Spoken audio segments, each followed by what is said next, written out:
Bismillahirrahmanirrahim. Assalamualaikum warahmatullahi wabarakatuh. Baiklah, di sini kita akan membahas yaitu strategi pembelajaran proyektor. Strategi pembelajaran proyektor adalah sebuah perangkat yang digunakan oleh seorang guru atau tenaga pendidik untuk menampilkan data, video, dan lain sebagainya agar terlihat lebih jelas. Semisalnya fokus. Adapun manfaat dari media atau strategi proyektor ini adalah untuk memudahkan seorang guru dalam proses belajar mengajar.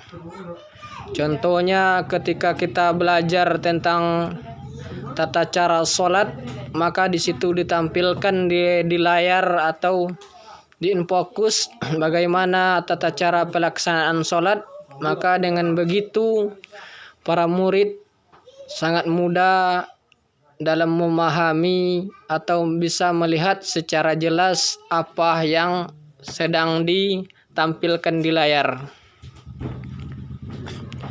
Adapun fungsi daripada strategi pembelajaran proyektor ini, yang pertama adalah untuk alat presentasi.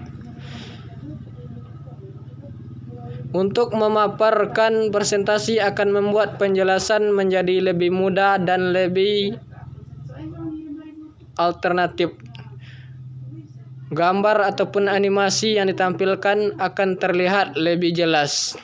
Yang kedua, manfaatnya adalah sebagai media informasi. Proyektor dapat menampilkan suatu objek atau data pada perangkat komputer menjadi terlihat lebih besar. Hal ini membuatnya menjadi media informasi yang sangat efektif dan efisien. Yang ketiga, sebagai media hiburan.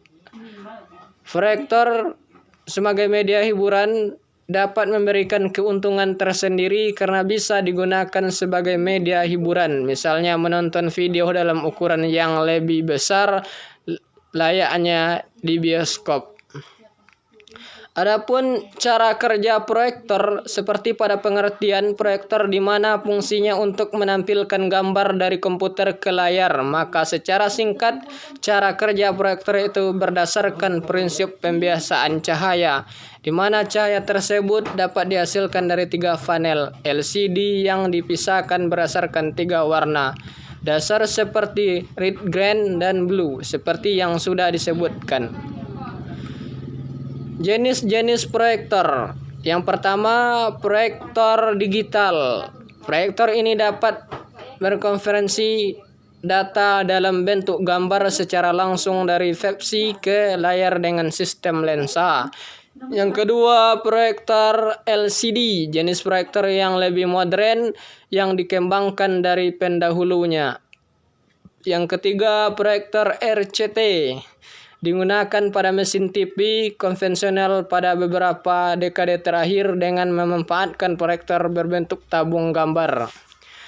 Adapun kelebihan proyektor, jika dilihat dari pengertian proyektor sebelumnya, maka menggunakan proyektor dapat presentasi memiliki beberapa keuntungan.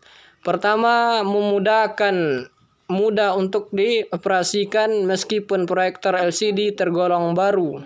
Namun dalam penggunaan yang sangat mudah dan sistem pemakaiannya juga tidak rumit. LCD memiliki cara kerja yang sederhana, yaitu secara langsung menampilkan layar komputer ke layar, sehingga tak heran jika alat ini selalu digunakan untuk presentasi.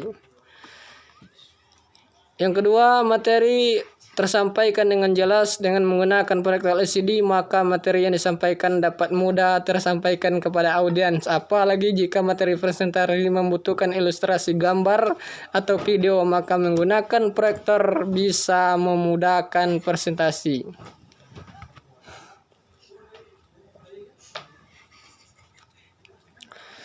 Itu tadi masalah kekurangan.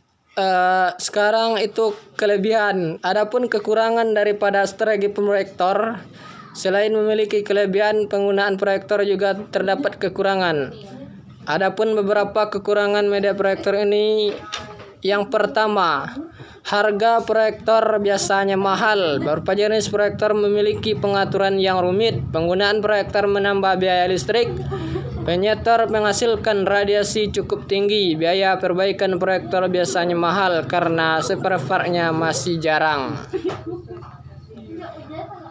Maka demikian saja yang dapat kami sampaikan. Mudah-mudahan video ini bermanfaat untuk kita semua. Amin amin ya rabbal alamin. Surah akhirul kalam. Assalamualaikum warahmatullahi wabarakatuh.